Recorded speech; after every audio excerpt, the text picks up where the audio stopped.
The most dangerous liar in your life will not look dangerous. They will look calm, easy to believe, maybe even more believable than you. And that is exactly where most people lose. Most people miss lies for the same reason they trust the wrong people. They read nerves better than they read structure. And humans are barely better than chance at spotting deception when they rely on surface cues. They lose because they look in the wrong place. They react too early. And they hand control of the conversation to the person building the story. The worst part is not the lie. It is the reversal. You feel the crack, you react too early. And now you look unstable while they look clean. And them, they look innocent. That is the dirty part. Forget the internet folklore. Touching the face is not a lie. Looking away is not a lie. Nervousness is not a lie. Those are cheap cues, and cheap cues make people feel sharp while missing the actual story.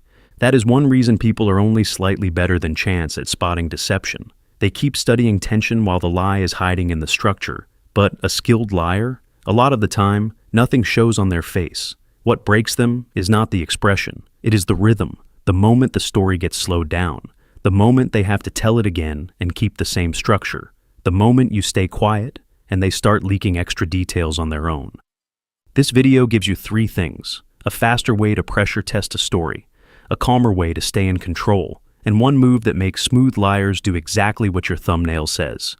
Keep talking until the story starts betraying them. And there is one mistake almost everybody makes the second they suspect a lie. That mistake makes it easier for the liar to get away with it.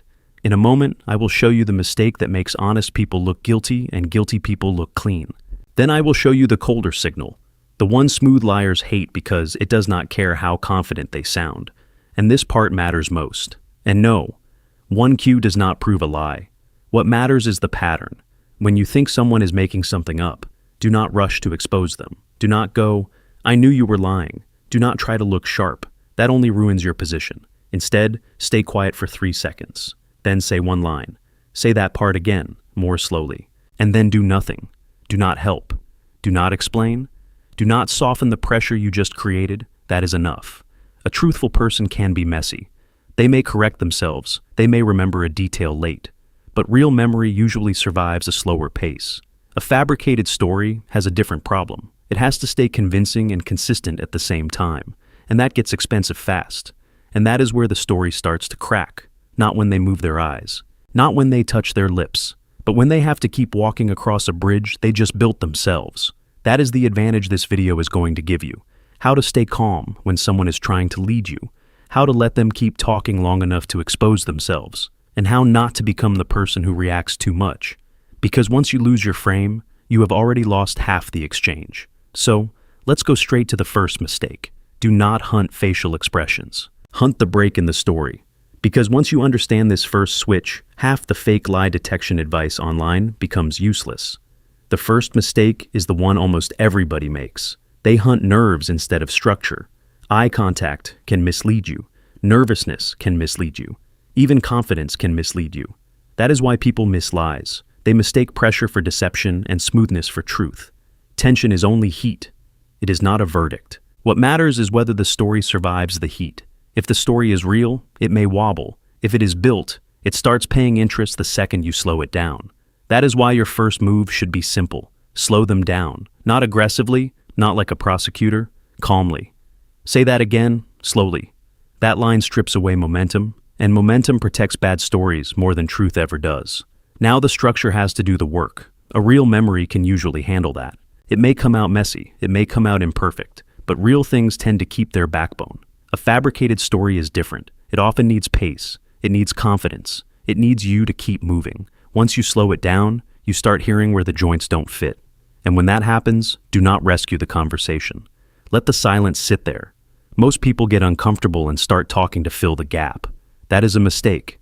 Silence is pressure. Silence makes weak stories do extra work. This is the part most people get wrong. They think power means talking more. Sometimes power means letting the other person keep talking. Let them talk. And this is where most people ruin it. They panic. They start helping the other person think. Do not do that. Here is the second move. Change the angle. Walk me through it backwards. What happened right before that? What happened right after? What is one detail from that moment you did not mention yet? Now you are not testing confidence. You are testing whether the story still behaves like memory when it loses its prepared order. That matters because real memories can usually survive a changed angle. Rehearsed stories often protect the headline, not the transitions. That is where invented stories start slipping, and here is where a lot of people waste the opportunity. They hear one odd answer and jump in too hard. Do not do that. Stay surgical.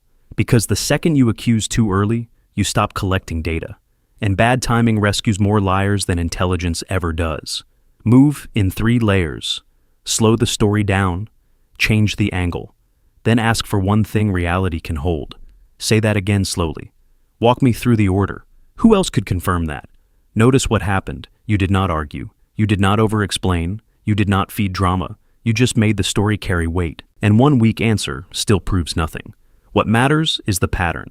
A story that gets thinner every time the angle changes is telling you more than one awkward moment ever could. Now we get to the strongest filter in this video. Not more detail. Checkable detail. A liar can sound vivid. They can describe the mood, the color, the energy, the vibe. But a real story usually leaves tracks. A person, a place, a timestamp, a message, something outside the speaker's mouth. That is the difference between texture and anchors. One sounds rich, the other survives reality. And watch what kind of detail survives. Real memory often keeps the core and loses the polish. A fabricated story often keeps the polish and loses the core. And yes, honest people can mix up details too. That is why you never convict off one contradiction. You look for thinning structure, missing anchors, and the same weakness showing up from more than one angle. And there is another thing people miss. Truthful people often sound human. They correct themselves. They add a complication. They remember something late. Fake stories often chase smoothness. Too clean, too ready, too eager not to crack. And if you miss this, you will keep trusting the smoothest person in the room, not the most honest one. That is why calm people are harder to fool. They are not hypnotized by Polish. They are asking one thing. Can this story survive pressure without me helping it? Because that is the whole shift. You are no longer trying to catch a liar with some dramatic gotcha moment. You are creating conditions where the truth can stay standing and the lie has to keep performing. That is the whole game. Do not fight the lie. Make it keep carrying itself. And the longer a lie has to perform, the more fragile it becomes. So the next time something feels off, do 3 things. Pause. Lower the speed. Ask one clean question.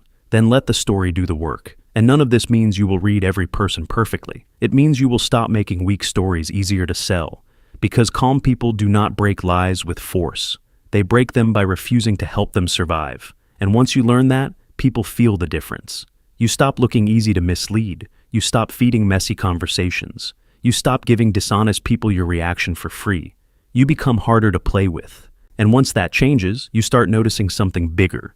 The people who lie will often use the same moves fake nice people use to test you. That is the real skill, not reading minds, reading pressure, reading structure, reading where reality holds and where a performance starts shaking. And if people want it, the next one should be about fake nice people, because some of the most dangerous lies do not sound aggressive at all. Do not chase the lie. Make it carry itself. Let them talk, then watch what holds. And if you have ever seen someone slip the second you slowed them down, say story in the comments.